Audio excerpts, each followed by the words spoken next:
Hello BSF family, welcome to Daily Affairs.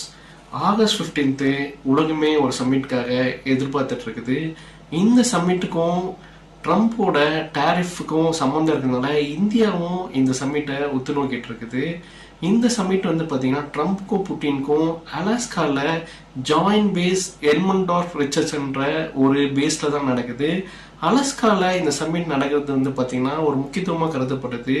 Alaska வந்து பார்த்தீங்கன்னா it's ப்ரீவியஸாக அது வந்து ஒரு சோவியத் யூனியனில் ஒரு பகுதி, அதாவது ரஷ்யாவோட டெரிட்டரியாக இருந்திருக்கு. 1867 இதை வந்து அமெரிக்கா ரஷ்யா கிட்டேருந்து இந்த ஐலண்டை வாங்கியிருக்காங்க. ஸோ இந்த அலாஸ்கா ஐலண்ட் வந்து பார்த்தீங்கன்னா ரஷ்யாவுடைய பக்கத்தில் இருக்கிறதுனால இந்த அண்ட் ஆல்சோ இந்த ஆர்டிக்ல நடக்கிறது வந்து, அதாவது கோல்டு வார் ஏராவுக்கு இது ஒரு ரொம்ப முக்கியமான பேஸாக இருந்ததுனால இந்த சம்மிட் இங்கே நடக்குது ரொம்ப முக்கியமானதாக பார்க்கப்படுது. அண்ட் இந்த சம்மிட்ல வந்து பார்த்தீங்கன்னா it's a feel out session அப்படின்னு சொல்லிட்டு ட்ரம்ப் சொல்றாரு, to explore the possibility for ceasefire. Ukraine Russia வார் வந்து பார்த்தீங்கன்னா 3 years மேலே தொடர்ந்து நடக்குது. அதனால வந்து பார்த்தீங்கன்னா நிறைய கண்ட்ரிஸ் இந்த வாரில் பாதிக்கப்பட்டிருக்கு. மெயினாக உக்ரைன் இந்த வாரில் பாதிக்கப்பட்டிருக்கு. ஸோ இதெல்லாம் வந்து இந்த சீஸ்ஃபயர் கொண்டு வந்து இந்த வார ஒரு முடிவு கொண்டு வரதுக்கு தான் இந்த சம்மிட்டில் பேச்சுவார்த்தை நடத்தப்படும்ட்டு எதிர்பார்க்கப்படுது. ஆனால் ஜெலன்ஸ்கி அண்ட் யூரோப் வந்து பார்த்தீங்கன்னா அவங்க அலார்மை ரைஸ் பண்ணியிருக்காங்க.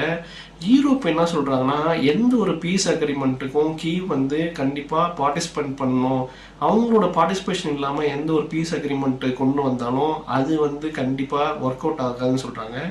ஜெலன்ஸ்கியும் அதை தான் சொல்கிறாரு.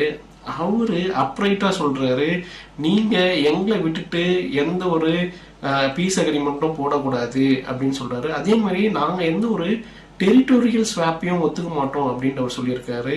ஸோ ட்ரம்ப்புக்கு இது வந்து ஒரு வகையால் நெருக்கடியாக இருக்கலாம். ஆனால் ட்ரம்ப் வந்து அவர் வந்து இது வந்து ஒரு ஃபீல் அவுட் செஷன் தான், to explore the possibilities for ceasefire அப்படின்னு சொல்லியிருக்காரு. புட்டினுக்கும் இந்த ஒரு சம்மிட்டு ஒரு முக்கியமான ஒரு சம்மிட்டாக இருக்கும். ஏன்னா ரஷ்யா வந்து இந்த வாரில் ரொம்ப வருஷமாக அவங்களுடைய ரிசோர்ஸை இன்வெஸ்ட் பண்ணியிருக்காங்க. அதனால அவரும் இந்த வார்லேருந்து வெளியே வரத்துக்கு கண்டிப்பாக நிறைய பாசிபிலிட்டிஸை எக்ஸ்ப்ளோர் பண்ணுறாரு. ஸோ பொறுத்து இருந்தால் பார்க்கணும் ட்ரம்ப் புட்டின் சம்மிட்டு எப்படி போகுது அண்ட் சீஸ்ஃபயர் வருதான்னு சொல்லிட்டு. Wait and see what the summit holds. Subscribe for more awesome videos. Thank you.